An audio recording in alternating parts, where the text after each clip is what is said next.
Hello दोस्तों, कहानी सुनने के बाद प्लीज़ चैनल को सब्सक्राइब करें।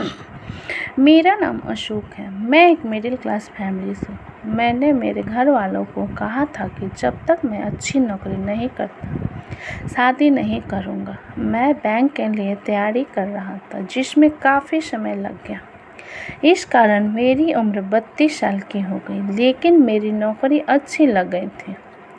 अब मेरे घर वालों को मेरी शादी की चिंता सताने लगी थी। उन्होंने कई जगह मेरे रिश्तों की बात चलाई, लेकिन कुछ बात नहीं बनी। हर जगह कुछ न कुछ समस्या हो जाती थी। इन्हीं सब बातों में से एक साल भी और बीत गया। मेरे मम्मी और पिताजी को जब ज़्यादा टेंशन होने लगी थी, वो सुबह शाम बस मेरी शादी की ही फिक्र किया करते थे। लेकिन फिर एक दिन उनकी कोशिश रंग लाई। काफ़ी दिनों तक ढूंढने के बाद एक रिश्ता आया था जो घर वालों को जमा था। वो लोग गांव के थे और हमसे गरीब थे। घर वालों ने मुझे उस लड़की की तस्वीर दिखाई। लड़की अच्छी थी। मैं कहीं और शहर में नौकरी करता था। मम्मी और पापा ने लड़की को उसके घर जाकर देखा था। मुझे भी कहा था, लेकिन मैं आ नहीं पाया। मम्मी को लड़की पसंद आ गई थी। मम्मी ने कहा कि अब बस शादी जल्दी से करना है।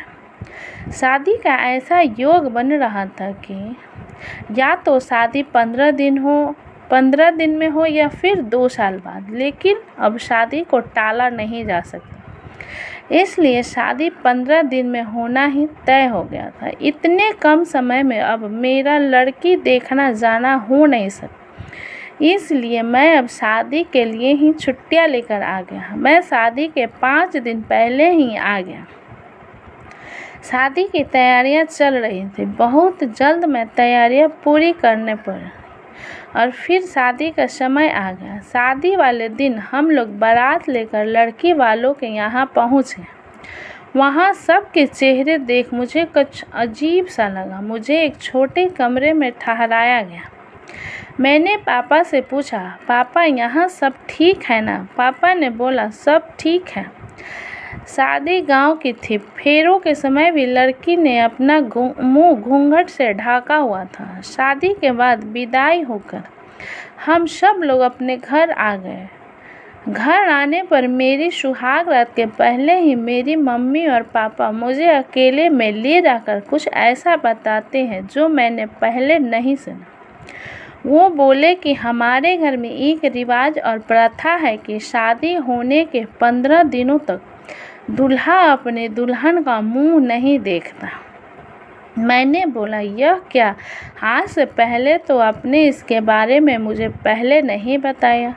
वो बोले कि पहले नहीं बता सकते थे क्योंकि पहले बताना अशुभ होता, इसलिए ये शादी के बाद ही बताया जाता है। मुझे समझ नहीं आ रहा था कि यह बात एकदम से कैसे आ गई, लेकिन फिर मम्मी पापा के ज़्यादा जोर देने के बाद मुझे मानना ही पड़ा।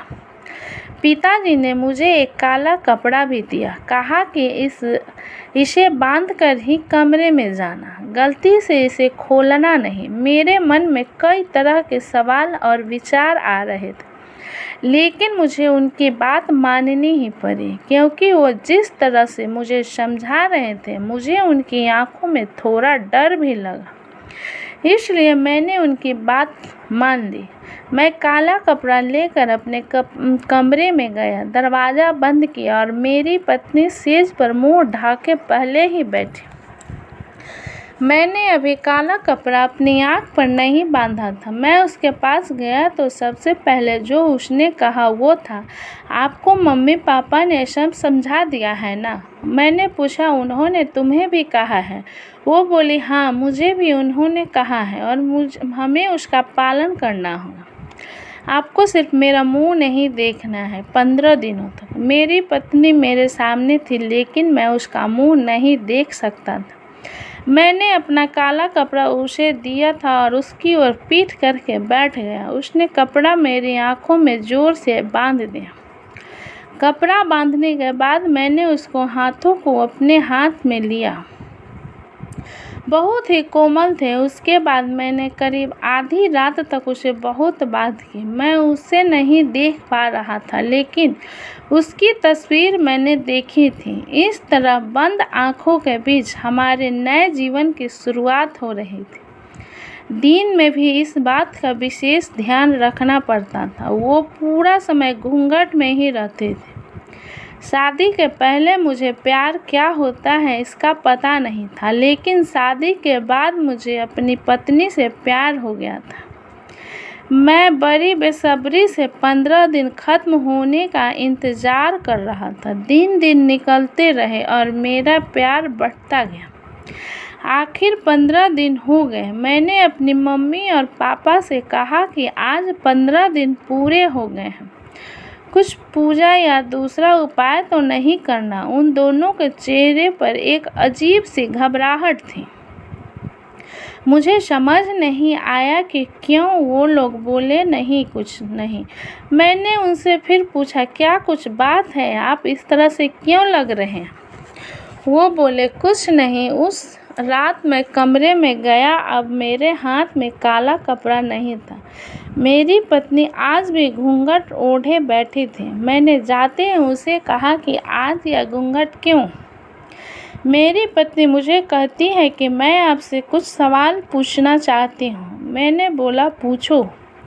वो बोली, आप मुझसे कितना प्यार करते हैं? मैंने बोला कि 15 दिनों में तुम्हें पता नहीं चला। उसने कहा कि इतने दिनों तक आपने मुझे देखा नहीं था। अब सोचो कि आपको ऐसा कुछ देखने को मिल जाए जो आपने सोचा भी नहीं था, तो भी आप मुझसे उतना ही प्यार करेंगे या नहीं? मुझे उसकी यह बात समझ नहीं आई। मैंने कहा कि तुम यह क्या बात कर रही हो? मैं तुमसे प्यार करूँगा, तुम मेरी पत्नी हो। वो चुप हो गई। फिर आखिरकार मैंने वो किया जो मैं करना चाह रहा था। मैंने उसका घूंघट उठाया और घूंघट उठाते ही जब मैंने उसकी शक्ल देखी तो मुझे यकीन नहीं हुआ कि यह वह लड़की नहीं थी जिसकी मुझे तस्वीर दिखाई गई थी। यह तो कोई और ही लड़की थी। मैंने उससे पूछा, कौन हो तुम? वो बोली, मेरी आवाज़ तो आप जानते हैं, मैं वही हूँ, आपकी पत्नी। मैंने आवाज़ लगाकर अपने मम्मी और पापा को बुलाया। मेरी आवाज़ सुनकर वो कमरे में आए। मैंने बोला, अच्छा, तो यह सब नाटक आपने इसलिए किया कि यह लड़की कौन है? आपने मुझे तस्वीर तो किसी और की दिखाई थी। उनके चेहरे पर घबराहट थी।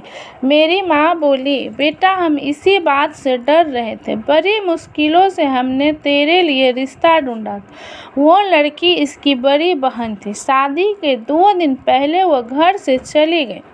वो तुझसे शादी नहीं करना चाहते थे। ये लोग फिर शादी से मना करने लगे, लेकिन हमने इसके पिता पर दबाव डाला था, धमकाया था। पहचान बताई तो उन्होंने दबाव में उसकी 2 साल छोटी बहन से तेरी शादी करवा दी। हम तुझे बताते तो तू हमें ऐसा नहीं करने देता। सच का जानकर तू कभी शादी नहीं करता, इसलिए तुझसे छुपाया। तुम दोनों सही मायने में पति पत्नी बन जाओ, इसलिए 15 दिन वाला नाटक किया, ताकि बाद में तू इसे छोड़ नहीं सके। उनकी बात सुनकर मुझे यकीन नहीं हुआ। मैंने कहा कि आपने अपने बेटी की शादी के लिए किसी को धमकाया। आपने मुझे भी झूठ बोला। आपको शर्म नहीं आई? आपने इस लड़की के मर्जी के बिना ज़बरदस्ती मुझसे शादी करवा दी। उसके बाद भी यह आप लोगों की बात मान रही हैं। मम्मी और पापा बोले कि हमने यह सब तेरे लिए किया। मैंने कहा, यह आपने मेरे लिए नहीं, अपने लिए किया, ताकि मेरी शादी के बोझ से आप बरी हो जाए।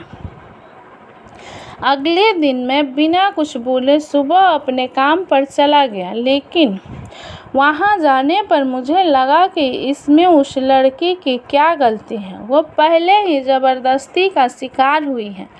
मैं यही सोचता रहा और मुझे उसकी आवाज़ से भी प्यार हो गया था। मैं 2 दिन बाद ही अपने घर वापस आया। मैं उसे लेकर उसके घर गया, उसके घर वालों से माफ़ी मांगी। उनकी आंखों में आंसू थे।